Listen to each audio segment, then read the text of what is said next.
Hi, it's Dr. DeBusk, and in this video I'm going to talk about the parts of the cell and mainly the parts of the plant cell. First, I need to talk about the different types of cells. Cells can be classified as either prokaryotic or eukaryotic cells. Prokaryotic cells are simpler and often smaller than eukaryotic ones and are found in the domains of bacteria and archaea. Eukaryotic cells are found in plants, animals, fungi, and protists. Both cells share some similarities in that they both have cell membranes, cytoplasm, and in the case of plants and algae, cell walls. They also both have ribosomes, which are used to synthesize proteins. They both have DNA, but prokaryotes have circular DNA that is coiled in a nucleoid, while eukaryotes' DNA is in a membrane-bound nucleus.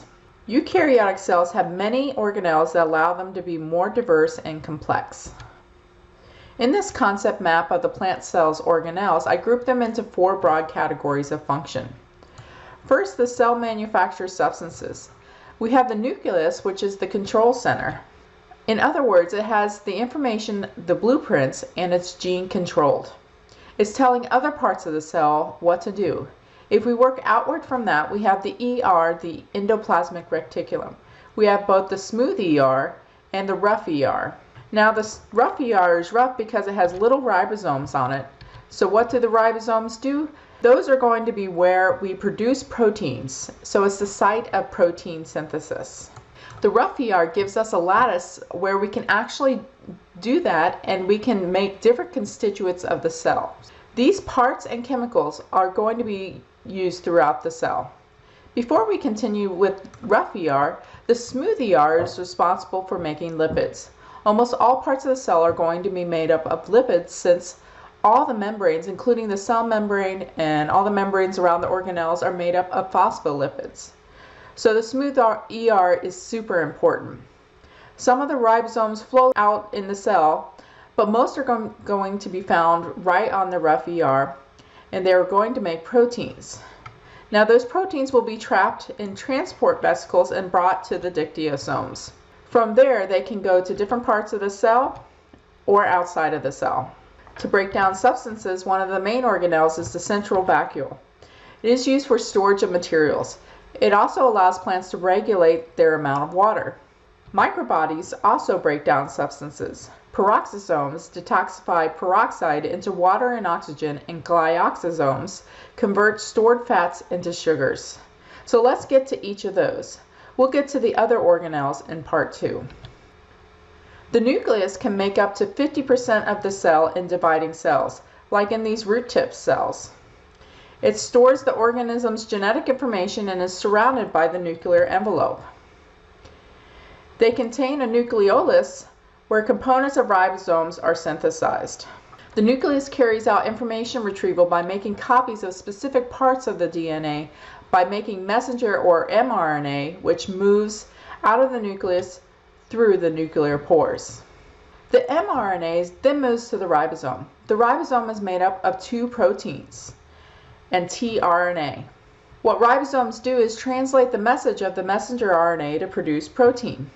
This can take place in the cytoplasm or on the endoplasmic reticulum. The endoplasmic reticulum is usually attached to the outside of the nucleus. It's a membrane that folds upon itself. It's going to have ribosomes that sit right on that so it can synthesize proteins. Those proteins end up going to the inside. So those little green dots here would be showing proteins or bits of proteins that are put together. Most plant cells don't have many ribosomes, but some cells produce a lot of ribosomes, such as protein-rich cells of legumes, including peas and beans, and cells that produce protein-rich mucilage, like this hair cell. This is what rough ER looks like underneath the microscope. There's also smooth ER, which doesn't have ribosomes on the outside. Mostly it's where we synthesize lipids inside the cell, but the function of the ER is to give us a lattice so we can build things. If we're talking about a cell as a factory, the ER is the factory floor with the workers fitting on top of it. Next we go to the dictyosomes, also called Golgi apparatus. They are a stack of thin vesicles. In general, it takes information that's produced in the endoplasmic reticulum and it shifts those to the different parts of the cell. So I like to think of it as the UPS of your little factory. Materials made in the ER, repackaged, and things added like in cellular UPS. Then it moves to different parts of the cell or even outside of the cell. A mucilage cell, like this one shown here, has a lot of dictyosomes. The fusion of the vesicles with the plasma membrane is so abundant that the plasma membrane appears scalloped. You can see the mucilage stained purple outside of this root cell.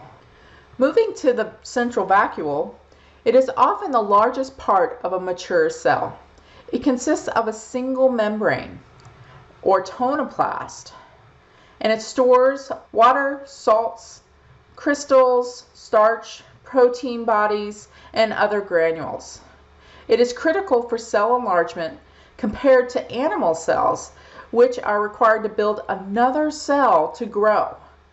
For example, as flower buds open, petals expand from tiny to full-sized in just a few hours by simply enlarging their vacuoles.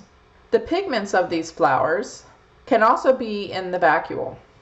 A system to excrete waste never evolved in plants, so metabolic wastes are stored in the central vacuole. So it essentially goes to the bathroom inside of itself. Some of these wastes are toxic to animals, such as graphite crystals and tannins, tasting bitter and keeping animals from eating them. Continuing with the breakdown of substances, peroxisomes are involved in detoxifying certain byproducts of photosynthesis and are found closely associated with chloroplasts. Glyoxysomes are found only in the oil-rich seeds, and they contain enzymes that break down the oils to be used as energy during germination. These microbodies are often composed of a membrane, matrix, and crystalline core. This was the first half of the organelles. I hope this was helpful.